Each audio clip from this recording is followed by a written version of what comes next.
Greetings, everyone. Welcome to another Brony Debates. We've got a relatively serious topic tonight, which I am not opposed to doing. I just thought I'd let everybody know that is, it doesn't always have to be about writing, and it doesn't always have to be about entertainment, doesn't always have to be about ponies. I do enjoy a good, serious political topic, or, philosophical for that matter. Anyway, it's been a while since we've had a topic like this, so I thought I'd throw that out there. But yes, so the story behind this is a while ago, like a few months ago, in my Discord server where my patrons and I hang out. It's called Canterlot Academy. There's a room in there called the Symposium, and that's where we do all of our debating. Or,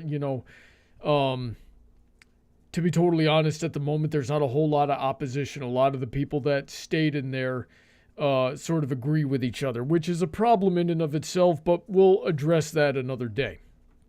But anyway, on this particular day, we had a really good discussion going on about what exactly constituted a fair wage, and the result of that was another one of my patrons, QFlash, messaging, or tagging me rather, in saying that would be a really good debate topic. So here we are a little while later, and I threw the topic out there, and Hariman and Morningstar wanted to tackle the topic with us tonight.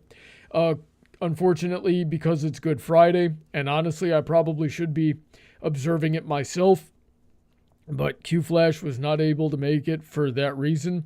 And Cordero wasn't able to make it because he had other plans for tonight as well. So we've got the three of us tonight, and we're going to make it a really good, what do you call it? We're going to talk. We're going to have a good discussion here is what I'm meaning to say. Anyway, we've got Hariman joining us tonight. Like I said, how are you doing tonight, sir? Pretty good. A little winded, but pretty good. Winded? What are you winded for? Well, I had to run out and buy food before the debate, and that detour for ice cream just made me rush a little. Yeah, and you were on the busy side of town during rush hour. I would not have recommended that. I would have Well, done it after the debate. a bike helps that, but I don't like biking during the night. It's not that bad. But yeah, I can definitely understand it. We've also got Morningstar joining us again for, as somebody pointed out earlier in the server, the fourth stream in a row. How are you doing tonight? That's just how I roll, Brawny. I'm doing great. Doing great. Good. So, before we really get into it here, let's give a shout out to my generous supporters on Patreon that make everything a little bit easier here. Glenn Davis, nice to see you. There's especially those who are joining us tonight and on the $10 and up tier, such as Hariman and Morningstar. There's also Princess Heather Blossom, Shady Oak Ministry, Sid McConroy, Autoknight, Emerald Spencer, Senko, Kyle Christensen, DJ Skywalker, Rein-Kun, Pony Cordero, QFlash, Billy Henline, Alden MacManx, and EasyModeGamer, and Dark Malcontent, author of the Metaverse series. Most of these guys have their own content in the description. I highly recommend checking it out. And if you want to get on the show, I'd love to have you. $1 a month on the Patreon gets you into the server where you can make topic suggestions and get on the show if you want to be on the show. Anyway, let me start us off with my thoughts in general. I don't really know. I tend to lean center right on a lot of political issues. I base everything that I think of off of empirical evidence and history, right? Because history repeats itself. So if you understand your history and you study your history, it's very easy to see the future of what will happen in any given political climate. So that being said, I don't know the solution to what would be considered fair wages, because the culture has shifted over the course of the last 70 to 100 years, where it used to be given that if you were going to dedicate your time to an employer full time, that they would make sure you had enough to live off of. Things were a lot easier when that was the culture, in terms of inflation wasn't as bad, taxation wasn't nearly as bad. But even so, what I have noticed is that over the course of the time, the wages have stagnated for the most part. Like, they go up occasionally a little bit, especially in the minimum wage department. But how far you can throw minimum wage and how well you can live off of it has dropped off a cliff, especially in the last 30 to 40 years. And when we have the minimum wage discussion, what we have seen historically is that when we raise the minimum wage, it fuels inflation. Because then business owners, regardless of how big or small they are, then have to push that cost onto the customer, that extra cost onto the customer. So you're just, the dollar still ends up not going as far as it was supposed to. By the same token, because of the Industrial Revolution, we saw that minimum wage was definitely a requirement, because when there is no minimum wage, then we get things like the company store and where the company gives you your own currency that you have to then loan out, and then you're paying back a loan on this fiat currency that isn't actually backed by the dollar. So they have to pay you, and they have to pay you real money. And when we don't enforce that, then sometimes people don't do that, and we get caught in this really bad situation of people have to work in order to participate, in order to live, really, because you can't get anything for free. There's no such thing as a free lunch. But then they hold all the power, so it turns into some kind of pseudo slavery, really. So where the line of that, the way to fix that, I don't believe personally lays within legislative action, but more cultural, which it would be a very difficult shift to make. But those are my thoughts at the moment. Let's turn it over to Morningstar and see what he thinks. Morningstar, what do you think?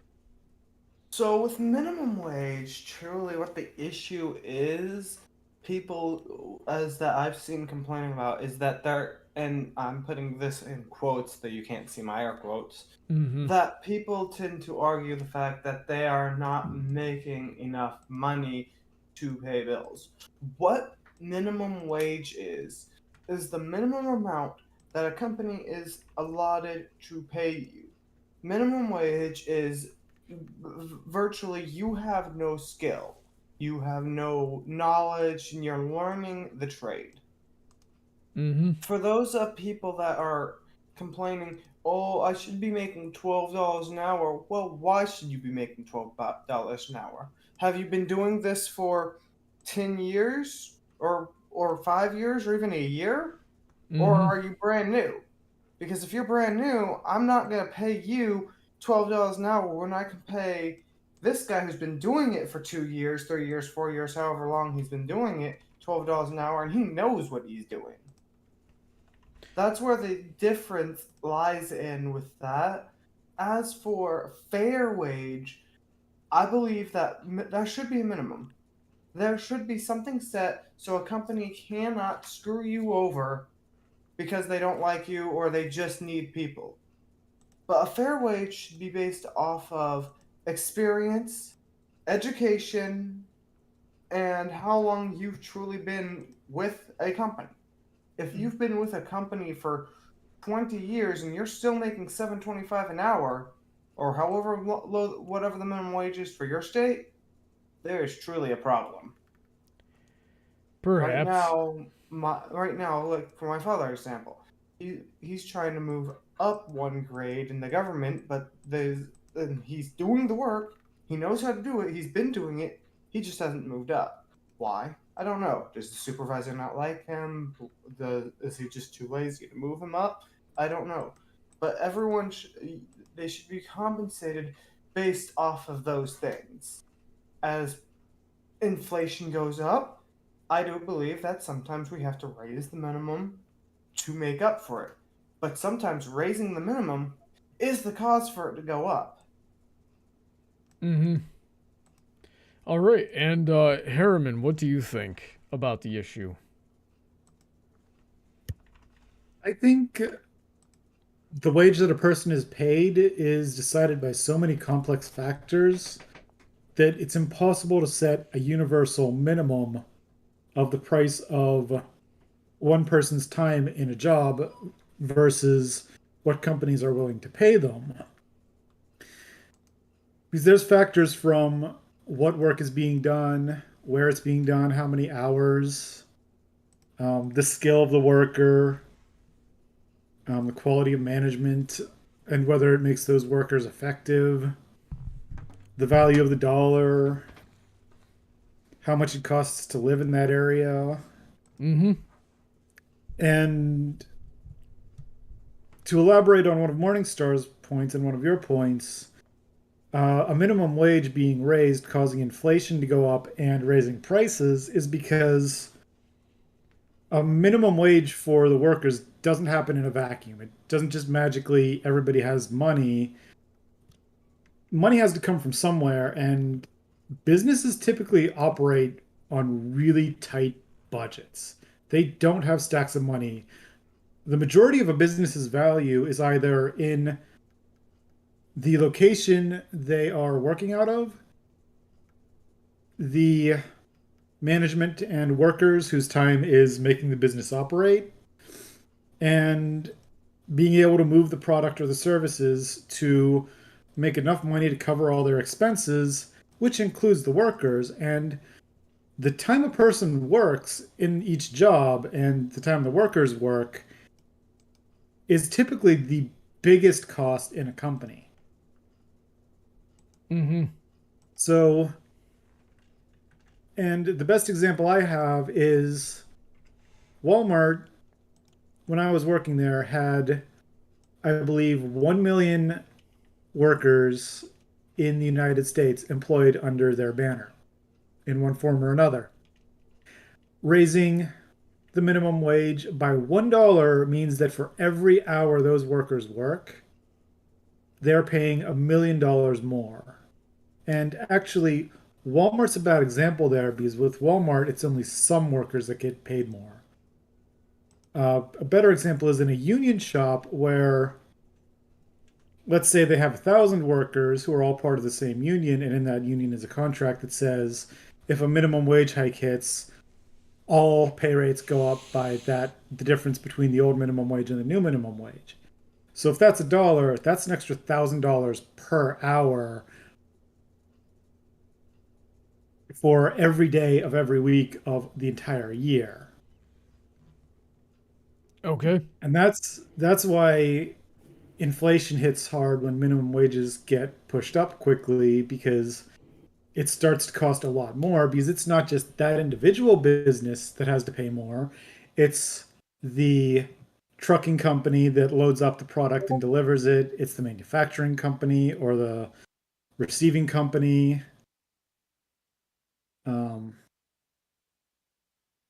Every company that moves what X product to X location is having to pay more to X person, so they're having to raise the prices for their stuff. That's what you're trying to say, right? Yes. Not only that, but all of the supply companies. The foam and plastic for storing meat at a grocery market, the cardboard box manufacturers, every single thing you see in that store has 5 or 6 different layers minimum that are helping to produce that all have some part of their costs go up. Okay. And it's the invisible magic of a market economy at work. for people like me and Brawny who primarily have streaming stuff, and if I ever make money, it's cost of electricity, cost of our equipment, so on and so forth. Well, that's not relevant to this No, conversation here. I'm just using that as an example because Right. if with inflation we have to make people that do streaming have to make so much, or YouTube or anything like that, Mm-hmm. and they go out and buy groceries, stuff like that, because minimum wage, while it doesn't apply to us, it applies to what we're buying. Because that inflation for now has affected the prices, so now we're paying more. Indeed. Now, what I have seen is that with very large corporations, and I see Battleship Agincourt talking in the chat about a lot about folks like Elon Musk. So Tesla, SpaceX, Amazon, Walmart, Target, anything that's got a national or international chain. We'll say that. The multi-billion-dollar corporations. They still make a lot of profit even when they pay people more.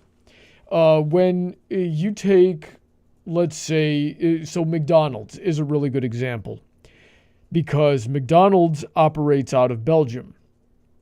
Belgium has way stricter employee compensation laws than the United States does. You have to pay a living wage in Belgium, which over there averages out to about $22 an hour. You have to guarantee, I think it's either 3 or 4 weeks of sick time, and guarantee you can come back to your job. You have to provide at least one type of insurance. I know health is in there. There might also be dental and vision. We don't know, right? So imagine a McDonald's worker in the United States making $22 an hour and having all of their insurance covered.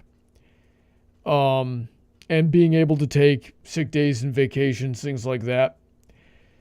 And, how different would that look in the United States? Now, how much more would that cost McDonald's to run that as a, in comparison, how much more does it cost McDonald's to run that in Belgium when compared to a similar size in the United States, a similar market size in the United States, or even scaled up?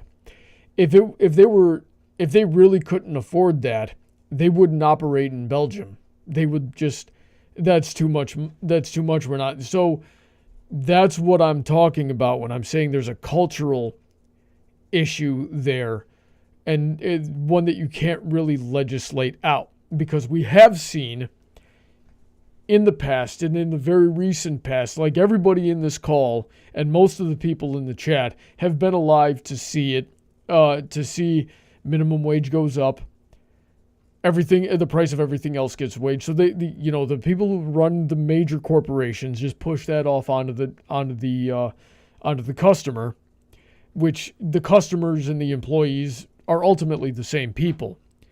So it's a lie.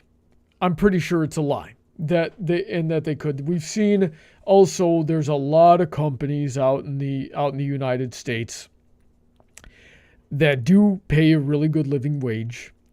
They tend to see higher levels of productivity. They have higher, it's actually more economical in the long run because they have higher employee retention rates, which means people are getting the experience they need to do their jobs really well, so long as they, actually care about their jobs, which is an entirely different issue.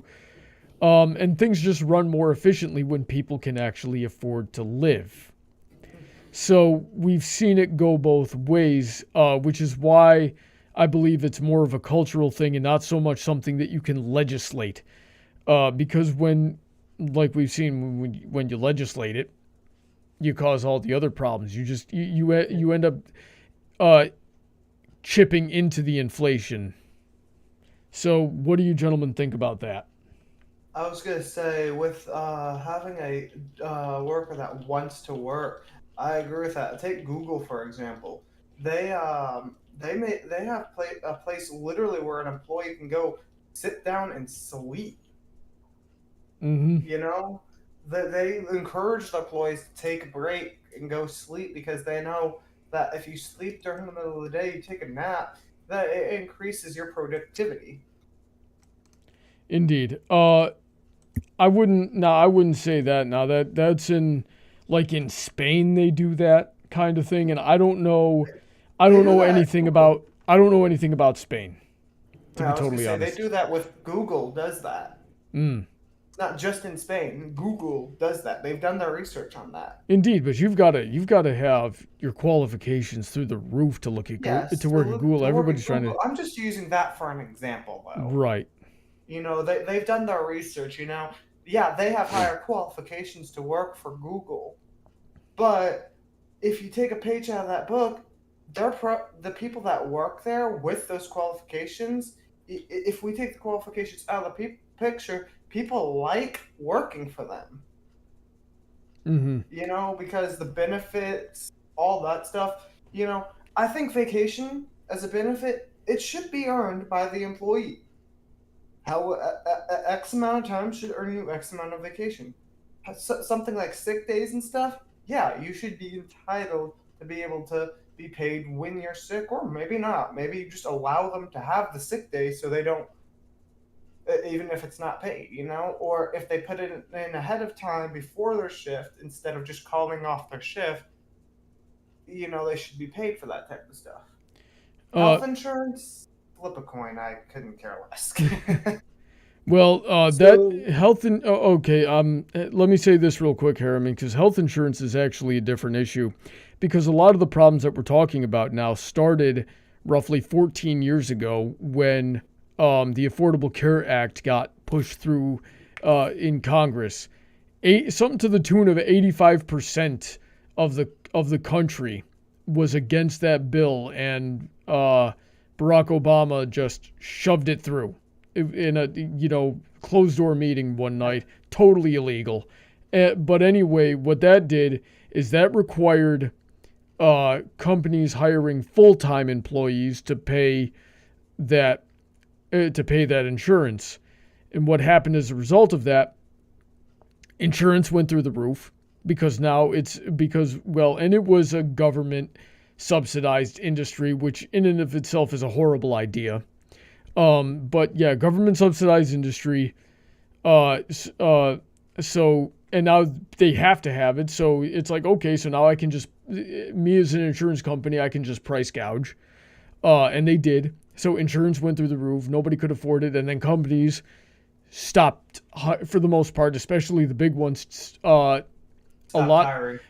stopped hiring full time. So they cap you at 35 hours when you need 40 just to make the bare minimum anyway. And now you're not qualified for any of those sick days. And so this is what I believe, like Hariman was talking about a minute ago. When you try to legislate the problem away, you end up creating more problems. Hariman, does that sound about accurate to you? yes. All right, so what were you going to say No. before I cut you off? I was actually going to go to the subject of rest and breaks, because my current job as an independent contractor lets me set my own hours and work however much or little I want to in a day, as long as I can get the work I do in by the deadline. Mm-hmm. And I've actually found that I work best when I'm not just sitting down working for 4 or 5 hours straight, but when I work for half an hour, 45 minutes, I take a couple minutes to, like a minute or two, maybe three, to look at something else I think most people are or like stretch that. a bit. And that just lets me like not lock in on only the work and wear myself out just working and refresh myself mentally when it's something really complex that was hard to get through, Mm-hmm. um, or I just focused on something for an hour straight and just need to stop for a moment. And that can work in a lot of companies where if you give people more flexibility, they might goof around for an hour because they just got in, they had a bunch of headaches getting their kids out to work and all of that. and then they'll work half again as hard or twice as hard for the next hour or three, and they'll make up that time pretty easily. And it's subject to two things where some people will take advantage of it and do the absolute bare minimum that they need to do and then goof off. And it also doesn't fit all companies, because for something like I'm doing where I'm basically proofreading transcripts for a court reporter, there's a lot of flexibility there. I don't need to do that all at once. But in something like a retail job where if everybody's not hustling and getting the product out on the shelves, there's less product for people. People are missing out on what they want to buy. They don't want to come back because you're out too much, because people are all in the back goofing around or out front smoking. It doesn't work as well in like high pressure, high volume fields where stuff like that works. But in office work or other places where there's a little more leeway and it's more that X amount of work needs to be done, then flexibility would be a good thing. And a little more leeway in how companies operate is a good thing to keep workers happy. Okay, so how does that all translate to wages and how people are paid? Well, if somebody has the time to rest during their shift and they're more productive, that means they're worth more to the company. If I can work for 6 hours and rest for 2 hours of my shift, I don't see the equivalence there. I see what he's talking about. It's pretty much my thing with Google, how they judge the productivity, but at the same time, you shouldn't get paid for that. That prohibits to unfair, because you're not productive for those 2 hours. Why would I pay you for 2 hours when you're not working? Well, here's the thing is that you guys are talking about workplace culture and not wages. I was just going into that a little bit. That wasn't a little bit. You ranted about it for 5 minutes, and Hariman ranted about it for 7. I touched up on the topic. Right. Well, that's the thing, though, is you guys are talking about workplace culture, not wages, right? And here's the thing, for the most part. And the first time I heard this phrase, I didn't understand it, and then as I got older, I understood it. They say that for the most part, people don't quit jobs, they quit managers. So when your culture is really bad, it almost doesn't matter how much you're making. And I've seen that with myself, I've seen that with other people. Take me working at the post office. Yeah, my father, when he wasn't running his own businesses, was you're working for other people, making more money than you and I will see in our lifetimes, right? Like we were upper middle class and doing all right for ourselves growing up. But during the early 2000s, he was bouncing around from job to job because everywhere else just like people were just horrible, and it doesn't matter how much you're making if you're going into work wanting to kill yourself or somebody else or both, then you're not going to be able to stay there. It's a miracle I stayed at my current job for as long as I did. I certainly, wanted to take down my boss on more than one occasion. Thankfully, that's no longer the case. That situation fixed itself without me having to do anything. But I make a living wage there. It definitely cost me the last of my hair, but I still make a living wage there, so I can stomach it. And I think that's the most important thing. When it comes down to the wages, because even if you're not passionate about the work, okay, if you're only working, let's say a 7 to 10 hour day, depending on where you work and who you work for and what kind of work you need to do, and you've got time to go home and relax and maybe work on your hobby a little bit, and then take your weekend to maintain your house or work on your hobby a little bit more and see your friends and things like that, then you can have a life outside of work, and it becomes worth doing, and you're comfortable, you're eating, you know where your next meal is coming from, you know you've got shelter. But when you don't have a living wage, you can't do that. So you're just spinning your wheels trying to get side gigs and trying to cut, and when everything gets more stressful and it bogs you down from there. Now, you guys are talking about work culture, and if work culture correlating to productivity, then if you're the type of employer, if you're the type of boss that you need to see all of your employees nose to the grindstone the entire 8.5 hours you're there, nothing like that. What people do is they will take, especially if they're good at their job and they know how to be efficient, they will instead take that work that could have been done in 4 hours and they will drag it out. With the previous boss I had at my current job, there was one time I literally made an hour-long project last 3 days, right? Because I would get cussed at and threatened if I looked like I wasn't busy for even 1 minute, right? And I'm not exaggerating. Cussed at and threatened. I've put people in the hospital for less. But anyway, people, so they end up being less productive is my ultimate point here. But when they have the freedom to just get their work done and then wait for the next task, and if it's within the purview of their job description to find the next task or make the next task, that's a different story. But when you've got, people like me, and I'm not in sales, thank God. I should not be talking to customers. I'm not a good person. Where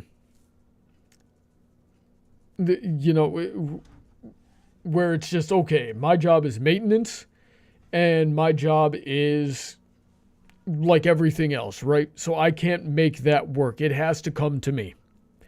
Then I've become a lot more efficient and I'm allowed to do that.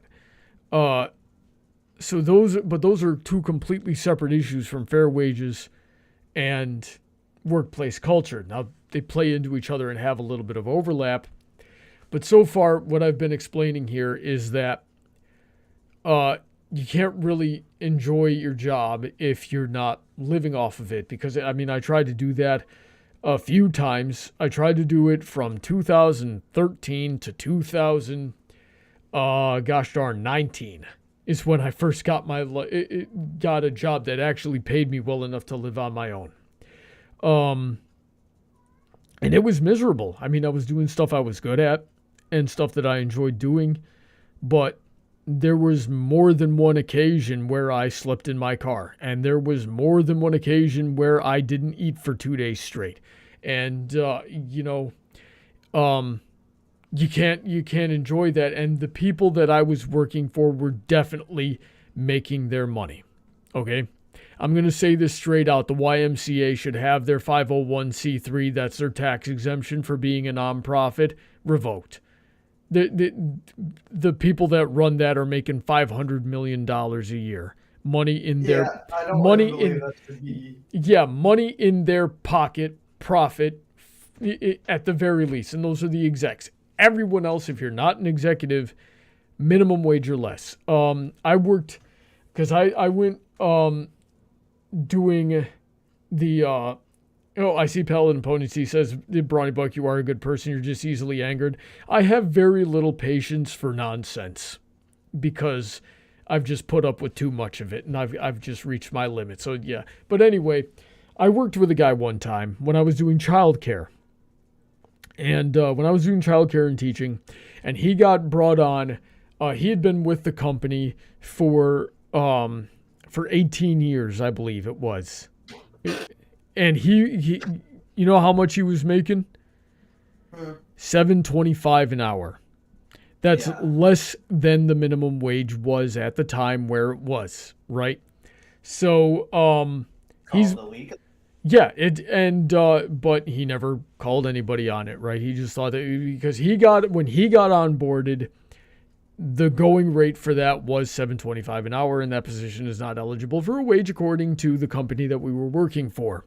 When I came on, I started at $10.50, right?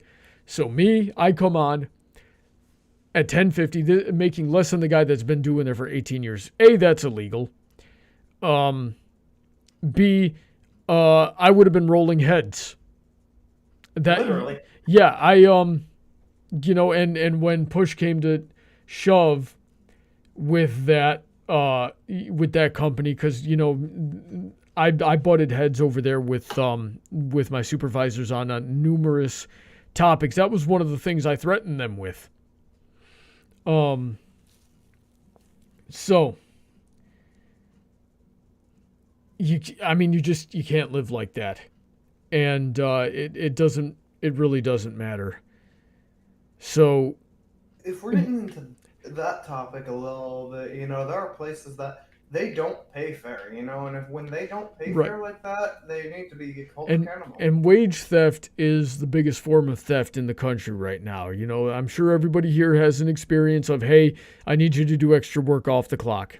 Don't ever do that. Or, I had the YMCA one time tamper with my timesheet because I had too many hours, right? Because I was getting dangerously close to that 35 hours. And once I hit 30, and they got to keep everybody below 35, because if you go over 35, then you technically full time, and they got to pay you. Then they got to pay you extra. Oh man, I almost kicked a door off the hinges. I saw that they tampered with my timesheet. My best friend was the assistant general manager at the time, found out that the general manager had been tampering with timesheets, saving off 5 minutes here, 10 minutes there. Oh yeah, they do it all the time. So they didn't have to pay overtime. Yep. And my best friend lost it. Yeah. I interviewed with one company and they told me straight up in the interview, we don't pay the travel time to the job. This was a construction company in 2007. No, it was 2016. I interviewed with this construction company, and they say we don't pay for the travel time because you're not doing anything. You're just riding the company truck to the job. And I said, okay, that doesn't sound legal. And they say, oh no, we have a deal with the state. Went and looked them up. No, they don't. I made two phone calls, and that company doesn't exist anymore. Okay, so yeah, those poor trucks, right? So abused by the company. Exactly. Also, those poor workers. Exactly, and that's who they hired. They hired people that didn't know any better. People that wouldn't get a job anywhere else. It's horrible, and we really do need to hold people accountable. When minimum wage was put into place, its intention was that this is what it takes to live, right? To have everything, to have your shelter, to have your food, and to have a little bit to save away, right? And then it just spiraled out of control. Another thing I was talking about with the culture was that back then, there were a lot more small businesses, right? And people would hire, they would start their businesses, and if it was successful and they got more work and they needed more help, they would hire, and they just paid a living wage. They understood that people needed to make a living wage off of one job. They understood that people needed to have a consistent schedule. It was just like that. But then, they got successful, they got older, they retired. They usually gave it to a relative of some kind who didn't put the work into it, was never in that position, grew up with that money, doesn't understand, and just says, okay, I don't need to raise the wages. They don't understand that the times have changed, and that and they've never been in the situation of a worker, so they just take over. And imagine that happening 3, 4, 5 generations in a row, just getting worse and worse. I see Battleship Agincourt saying the audio cut out. I don't know if anybody else is having that problem. My connection looks fine to me. Hello? Hello. All I'm right. still here. Yeah, my levels are still reading. Anyway, I've been ranting for a long time just about my thoughts and experiences. What do you guys have to say to anything that I've just said? We'll go there first before we start kicking around solutions. If I may. Go. First off, Brawny, you're a good person. You're just not a people person in a retail or sales job. I get it. I'm that way too. Mm-hmm. Dovetailing off that real quick, good isn't always nice, and the truth hurts. And you're honest, which is something I greatly appreciate in people. Mm-hmm. Going back to one of your earlier points about how doing work that you supposedly love at a miserable job, yeah, I agree with that. Less pay can be better for your health if it's in a better work environment. And on the other side of that coin, money can't directly buy happiness, but it sure can buy peace of mind. Because it's really hard to be happy when you don't have a roof over your head, you're starving, and your kid is starving too, and you don't know whether you're going to even eat today. Mm-hmm. Yeah, I was gonna say that I with the post office when they literally our management literally treated us like garbage, like we were human robots or whatever you want to call it. Yeah, sure, the pay was amazing, but I mean, the benefits were great. It was a government job, but it was not worth the stress of working 12 hours a day, 7 days a week. It Mm-hmm. wasn't. I've seen people making hundreds of thousands a year walk off of places because they can't stand their coworkers. I can That's believe it. that's definitely a big part of the issue. So with that, we got to try to pitch some solutions here. Hariman, what do you think the right thing to do is? Because oftentimes, I mean, for the most part here, I think it's fair to say most people in the country are not making a living wage off of one job. What do you think? I think a a lower minimum wage can work as a floor for wages, Mm-hmm. but I don't think raising the minimum wage helps at all, as has been covered thoroughly before. I believe the actual solution to the wage problem is to tackle cost of living and to um, lower and simplify taxes on both people and corporations, eliminate all the regulations that are like ridiculous and unnecessary. Like there's in certain states or in certain businesses, if you have a location with a kitchen, one government agency says the door to the kitchen must swing inward, the other one says it must swing outward. And the only solution, because they don't want a door that just flops back and forth, is to literally keep a contractor on call so that when you get news of an upcoming inspection, you switch the door to whichever direction that agency wants. So it's Mm-hmm. costing however much money and time, and to eliminate unnecessary regulations, and also to simplify permitting processes and uh, allow more power plants and fuel production plants because cheaper electricity and cheaper fuel means that fuel has an even bigger impact, or at least as much impact as wages, on the cost of everything because it affects all layers, including the worker going to and from to all the supplies and every company in between that supplies a product somewhere. So decreasing the cost of energy not only means that everything becomes cheaper because everyone pays less for overhead, but also the poor pay less to heat their homes, to have lights, and they have more money to spare to just live and the poverty line goes down when energy becomes cheaper and taxes are lower, especially because that affects the lowest end the most. And as you mentioned before, if a corporation has to pay an extra, let's say, $1 million in taxes, and they sell 1,000 items a year, they have to raise the price of that $1,000. Alrighty. That's a bit of an extreme example, but if they say $1 million of one single product a year and they have to pay $1 million more in taxes, the price of that's going to go up at least $1, probably $1.02, so they can make a little extra still. I remember watching. It was a documentary, and I really wish I still had this source handy. I really wish I could remember where I saw it, so that I could dig it back up.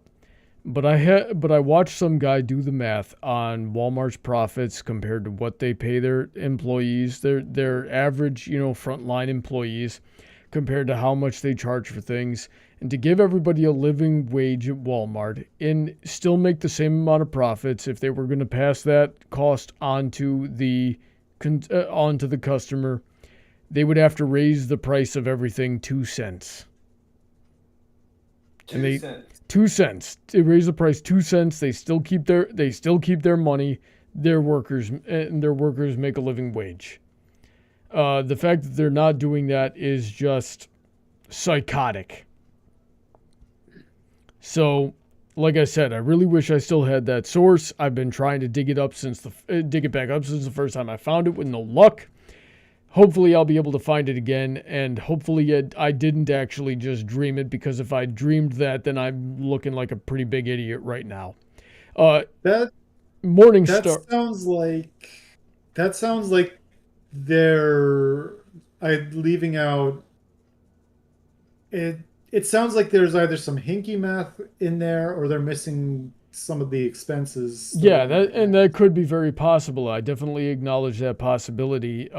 That's why I really wish I could dig it back up so I could find it. But it's just something I like to throw out anecdotally and see what other people think about it, and also kind of in the hopes of maybe somebody else knows what I'm talking about and can point me in the right direction. Anyway, Morningstar, what do you think is a solution? Honestly, first off, we need to stop raising minimum wage every time someone is mad about minimum wage being too high. We need to set the wage at what the cost of a living is. And then we need to make sure that companies can afford to pay that for cost of living, instead of all prices going up because of that. Yeah, I get it. They need to make a profit, but whenever we raise the minimum wage, they raise their prices. Now it's no longer at the cost of living. Mm-hmm. We're just screwing it up. Second off, we need to offer fair work environments for people so they actually want to work, and hire management and supervisual that are actually going to treat their employees with respect that they deserve. Because when they don't get that kind of respect, who wants to work there? Mm-hmm. That's the big thing. The government really needs to be in, but also stay out of the bare minimum. Yeah, the bare minimum. They need to set a bare minimum, and that's it. They don't need to be in it otherwise, because all that does is cause problems. Yeah, and we definitely know that a lot of these corporations are lying. For example, the CEO of Dollar Tree got I believe it was like it was either 30, 100, or $130 million raise. They raised the prices and still saw an increase in their profits by 20%, while citing inflation, which that math doesn't add up altogether. So we know, and that's been happening across the board almost everywhere. So we know it's a lie. And but the question becomes, how do you hold people accountable for that? So I've seen one theory floating around that might be a solution, and I've devised one theory that I have as a solution. So the first one, I read off of a news article somewhere that I think is interesting, but I haven't done enough research into it myself. So they said that the minimum hourly rate should be 2% of the average cost of shelter. So the average rent, the average mortgage of whatever city or town you happen to be in, right? So 2%. And then when you get that, so say you multiply that 2%, that's your minimum hourly wage, by 40, assuming that's how many hours you're going to be working, then that should be enough to cover everything. That was the raw basics of the theory that I saw. The theory that I devised myself, which to my understanding has never been implemented anywhere. So one of two things is going on inside my head. Either I am a super genius That's a questionable subject. Yeah, either I am a super genius that just solved world hunger, or there's a blatantly obvious reason that nobody's ever tried what I'm about to suggest, and I'm too stupid to know what it is. But my theory is, what if the we met in the middle, right? Not necessarily by setting a minimum wage, but because a lot of the what do we call it? We need to incentivize, not regulate, but incentivize the businesses to hire at a reasonable rate. So you say, okay, the taxes that that we have to take from the middle class to pay all of the welfares and social programs that are needed to support people who are not making a living wage. We need to, if people were making that living wage, then they wouldn't need, then the people on those social programs wouldn't need those social programs. We would spend less money on those. So here's what we do. Instead of saying you need to pay this, and then they then turn that around and that cost onto the customer and contribute to inflation, we just say, okay, you pay whatever you want, and we don't tax, and you will determine your own taxes. If your employees are making a living wage, then no taxes. We're not gonna tax you. You are contributing your taxes to society by keeping all these other people off of the social programs.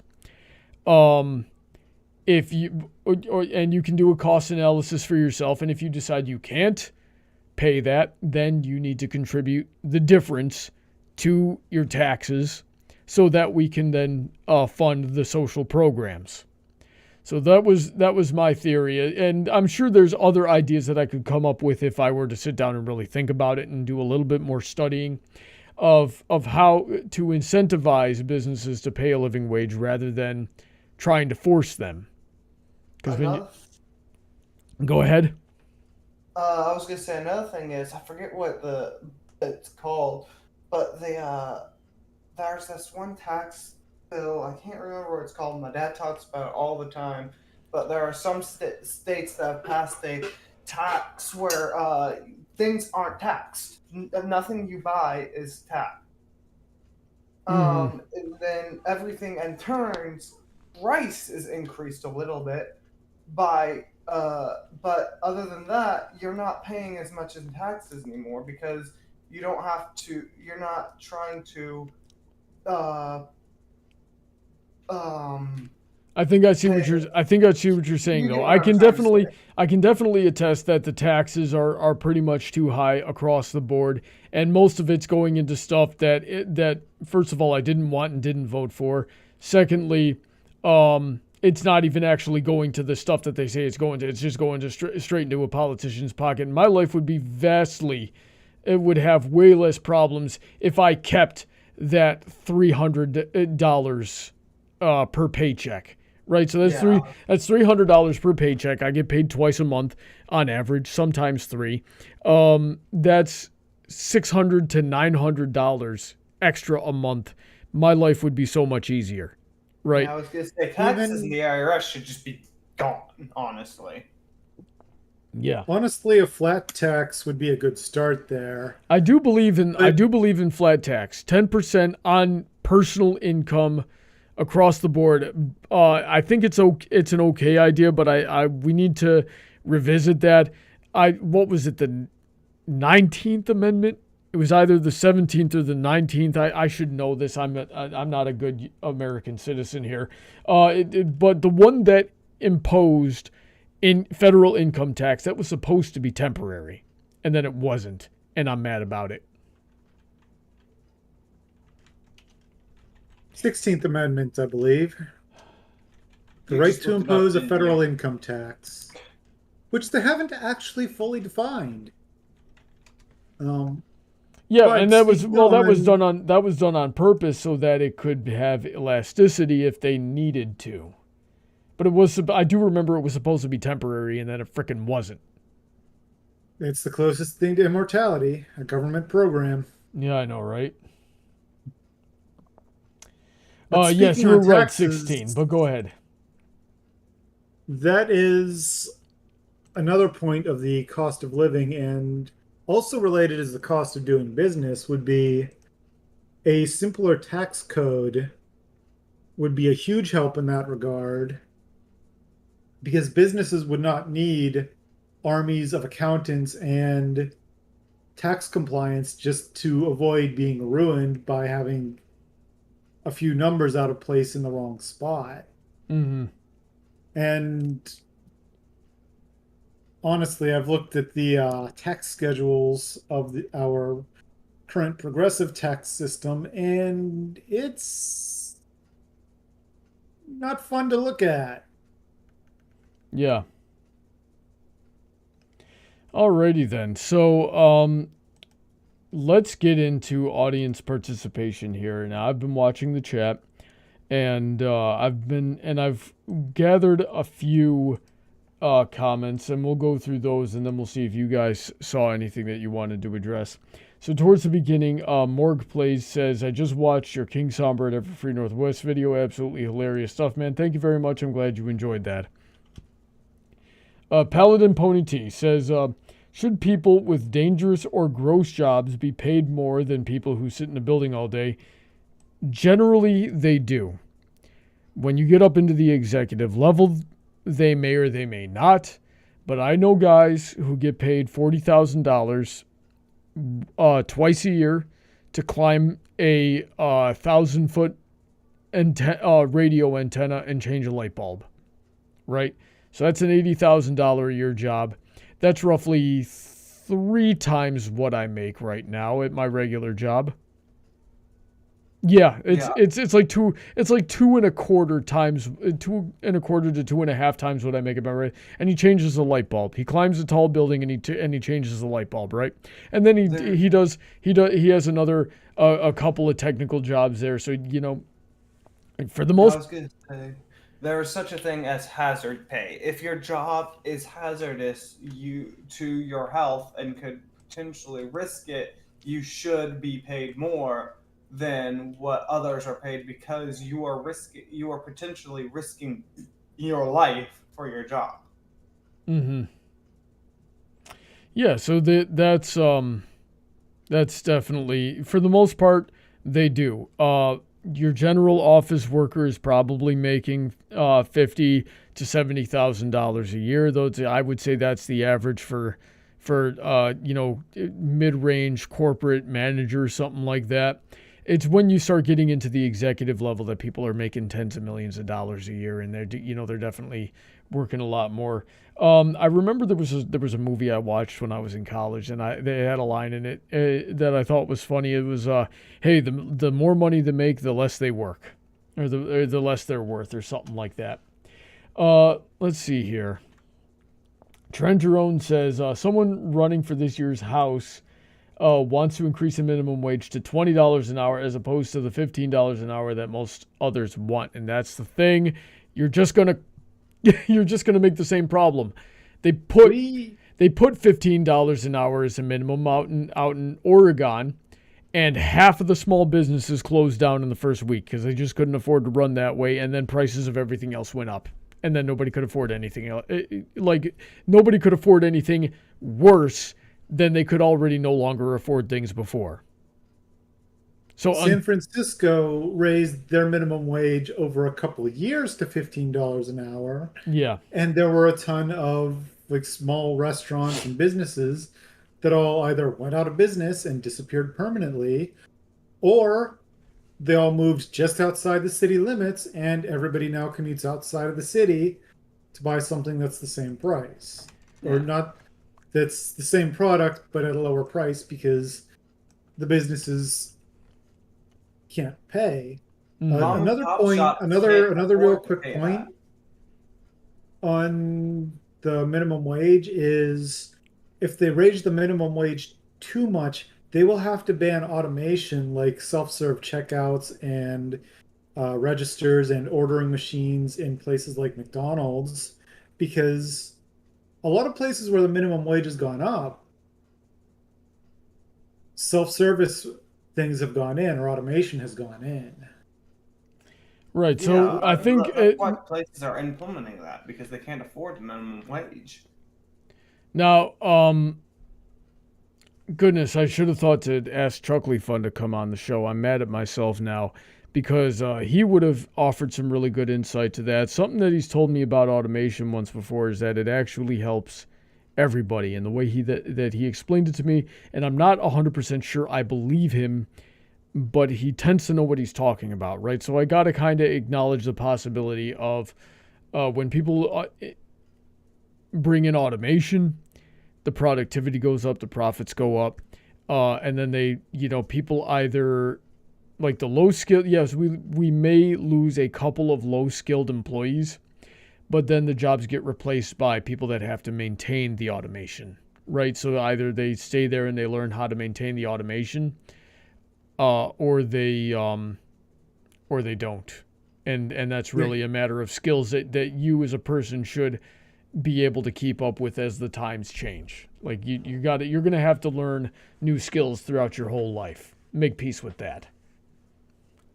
The economy also shifts from a work and production economy to an entertainment and services economy.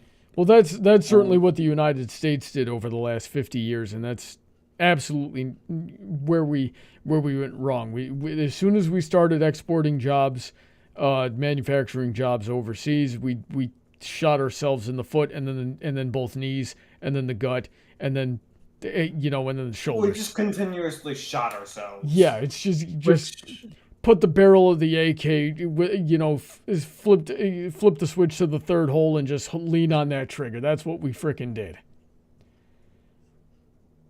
But anyway, that's a horrible image. I know, right?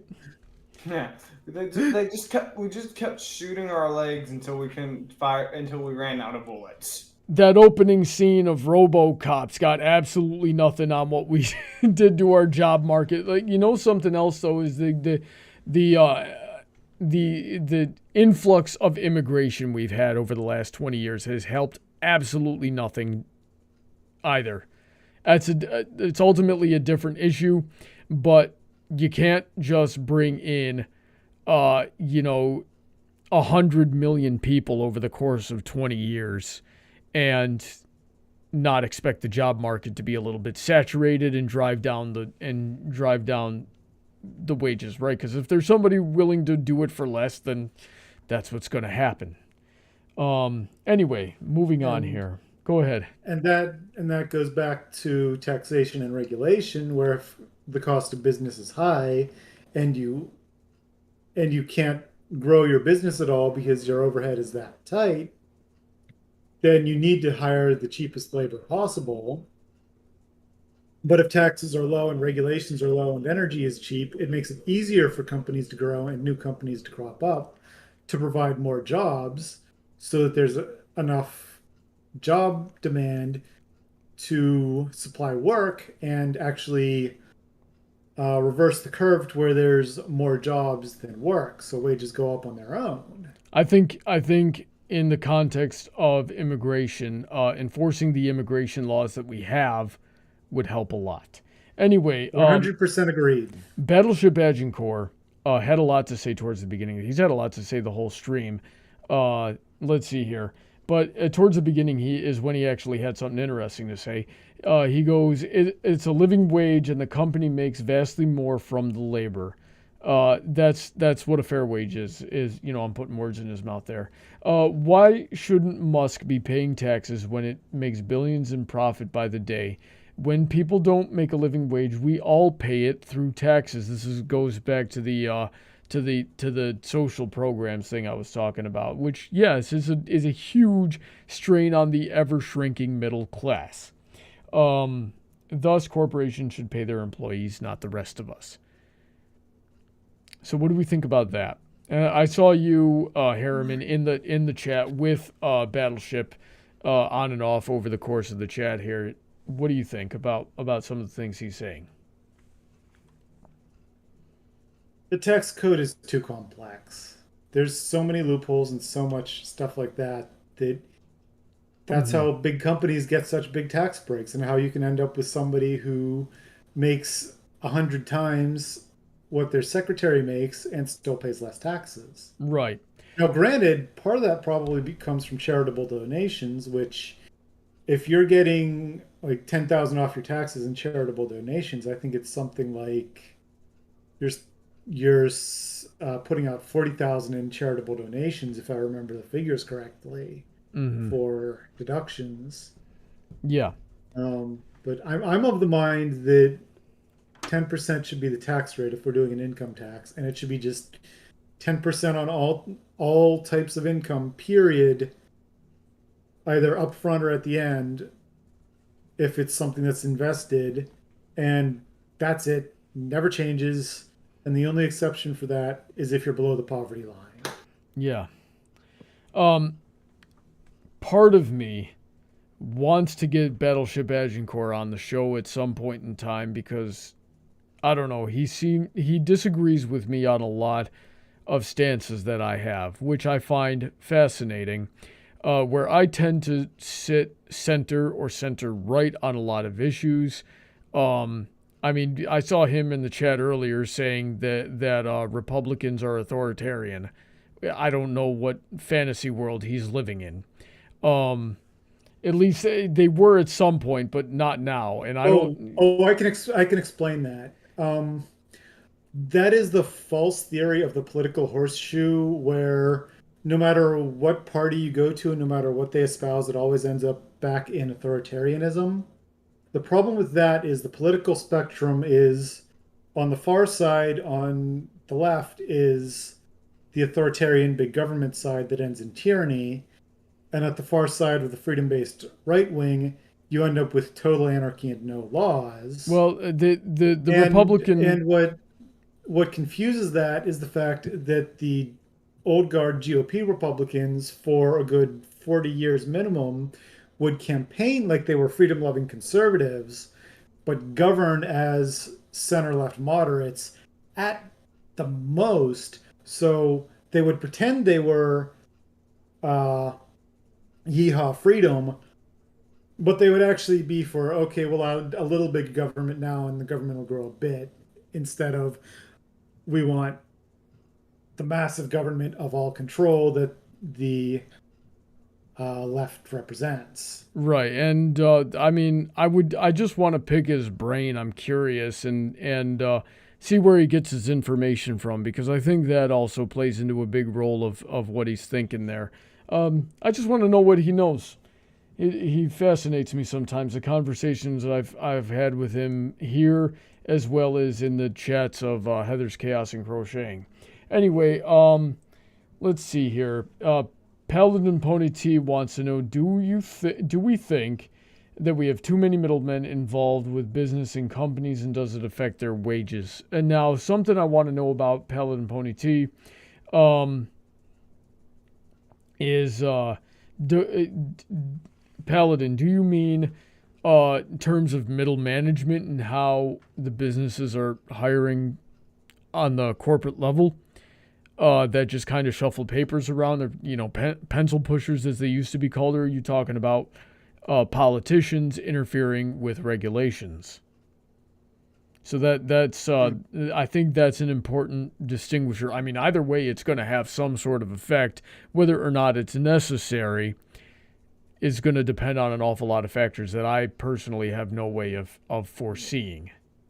I was going to say, with just the people that are just there to fill spots, and then they make your life a living hell because they're, quote, management, even though they have really no power or say, they're just there to fill a spot, or they were just happen to be friends with the CEO, owner, or whatever, then yes, there are a lot of those that honestly that they could pretty much be eliminated. Mm-hmm. As for politicians and government getting involved in businesses, I say flip a coin, because in some aspects we need more of that. For the people that have their hours shaved, got the guy that worked 70 hours this week that is being paid for 30 hours. The government should, Better Business Bureau should totally be on top of that, so he gets paid his fair wage. Plus, for the company that's not paying overtime, the guy should definitely be being paid overtime. Yeah. But for the aspect where the company is doing its job, they're paying their employment, they're is the overtime and hours that they work. They're paying bonuses. They're treating their employees fairly. But you get that one salty, sour employee that doesn't like their job, so they use the government to make it a living hell for them. They need to back out. They need to back off and just let the company do its job, because you got 99 employees saying this is an amazing job, I love working here, and then you have the one saying that they're treating us like crap. All right. That's my flip. Soren Sky says, there is no such thing as a fair wage. The fair wage is whatever the company wants to pay you. If you don't like it, then find a better job. I half agree. The problem is, at some point in time, if everybody starts paying a wage that you can't live off of, which we are seeing a lot of in this country, then you don't have any options there, and you have to work, and you do end up just becoming a slave of one kind or another. And if you're working for peanuts and you can't afford to live, and you need those multiple jobs, and you have no way of changing your situation, then there's no other better way for it. It's a nuanced form of indentured servitude. You have the option to quit and make nothing, which is also, but it's not sustainable, and not everybody is capable of running their own business. So it's definitely important. I believe it was either Theodore Roosevelt or Franklin D. Roosevelt that said, any business in America that can't pay its employees a living wage is not welcome in America. And I agree. And I would do the same thing. If I had employees, I just wouldn't have employees unless I knew that I could pay a living wage. And if that meant I could only afford one employee when I needed to, then that means I'm doing some extra work myself. I was going to say, one of the YouTubers I watch has one employee. A total, not counting himself. Right. One employee. And that guy has come onto his show and come out and said that r/ pays him fairly for his time, for his work. Yes, that's not his only job, but it is because between his regular job and that job that he is paid fairly for the work he does. He does it to help r/, but he does it but he's also being paid fairly. He's not, r/ isn't screwing him out of his work, For someone like me that does editing on the side and charges people for it, I charge what I think is a fair wage. If you don't like my price, you can go pay some professional to do it for 6 times the price, you know? Oh yeah. Okay, so and then the last one I have here is Paladin Pony T says, I know this is off topic, but I want to ask, is there going to be another buck to the face? Yes. Always, always, always yes.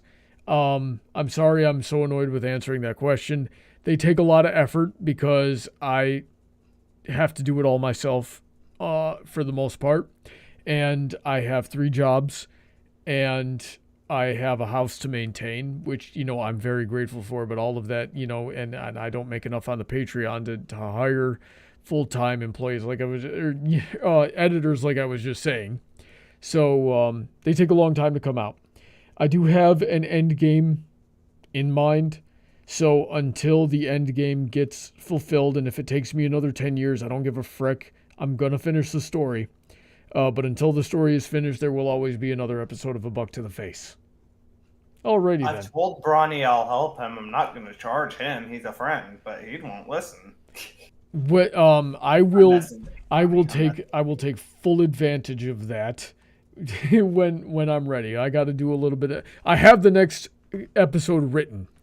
I haven't had a chance to record, and until I get it recorded and the audio processed, I can't really do much. And even then, I still got to do a lot myself. I can't do much until you have that stuff ready. If it was just audio files you needed me to process, go through, and choose what audio is the best, yeah, I could do that. But if you don't have even that, I can't help you. Well, I actually have a very meticulous.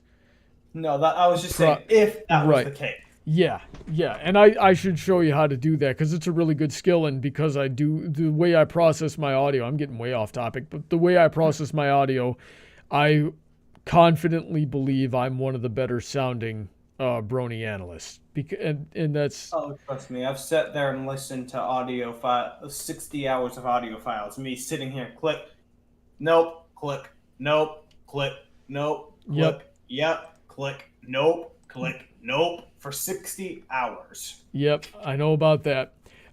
Anyway, Paladin, no need to apologize. I can never say it enough because people are asking me all the time, and just generally that's I don't mind. I understand, and I'm at peace with the fact that people are going to want to know. By the same token, keep in mind that that's not really a polite question to ask a content creator, especially when they do everything shy of animating. Anyway, were there any chat that either of you saw that you wanted to address? I didn't have the chat open, sorry. You have been on far too many of my streams to not have the chat open. You know the chat is very important to me. My computer is not opening web browsers right now. You have a phone. You have a phone. Speaking of phone, where's my phone? God almighty. Hariman, what about you? Oh, I've been paging through chat in the last minute, and a favorite quote of mine came up. One of the scariest phrases in the world that you can hear is, I'm from the government and I'm here to help. Yeah. It's not the scariest phrase you can hear. That's the phrase you look at them and say, get the hell out. Get off my lawn. Because remember, if you own the property or even if you lease the property, you have the right to tell anyone and everyone to leave, except the owner of the property. Alrighty then. So with that, let's wrap this sucker up. Battleship says we need more debates like this. I agree. I enjoy conversations in general, but it's not often I get to really expunge what I think about more complex issues, and I like working those out. Thanks to everybody for tuning in. I gotta tune out. Yeah, thanks to these two gentlemen who are joining me. If you are celebrating Easter this weekend, have fun with that. Have a blessed Easter. We just got done observing the what's the word I'm looking for? The anniversary of the crucifixion, which isn't necessary. It's supposed to be a solemn day, but Sunday, none of that matters anymore, right? But so I don't know. I've been I've been looking forward to the end of Lent. So yes, enjoy that. I'm very grateful to all of my generous supporters on Patreon, especially those who joined us on the stream tonight, Mr. Hariman and Morningstar, as well as the $10 and up tier, such as Princess of the Blossom, Shady Oak Ministry, Sid McConroy, Autoknight, Emerald Spencer, Senko, Kyle Christensen, DJ Skywalker, Rein-Kun, Pony Cordero, QFlash, Billy Henline, Alden MacManx, EasyModeGamer, and Dark Malcontent, author of the Metaverse series. Thank you very much, QFlash, for suggesting tonight's topic. I hope if you're listening to this later on, I hope you enjoyed it. I hope it touched all those bases for you. Hopefully we'll get you on the next time you suggest. If you want to be on the show, I would love to have you. Let's just get you on the Patreon for $1 a month, and you can come into the server, hang out with us, and make topic suggestions and get on the show. Anyway, once again, have a blessed weekend. Stay safe. And remember, if you all donate Brawny $1, he can grow his hair back. Yeah, well, that's a joke. That's a fact. That's if all 11,000 some odd of my subscribers give me $1, right? But that's that's not a cap. That's a fact. Yeah. Paladin Pony, I see you asked because I think about using you in a certain. Listen, just do it. Just do it. I have absolutely no control with what people do with my character. It's the internet. Just do it. I would love to see it, okay? As long as it's not porn. That's okay. Just don't steal his likeness. Well, like, even if it is something I would disagree with, there's nothing I can do about it. I'd still be curious to see it. Doesn't mean I'm going to enjoy it or that it'll be accurate, but I still, I do whatever you want. I highly encourage it because there's nothing I can do to stop you in the first place. I suck at art, and I still make fan art for AP from time to time, and she just rolls her eyes at the hideousness. Indeed. Glenn Davis, I feel like I've seen your name in the chat before, but I don't know if I'm just deja vuing myself or if this is your first time. I hope you enjoyed the show, and I hope to see you again. Have a great weekend, everybody. Say goodnight. Happy Easter, everybody.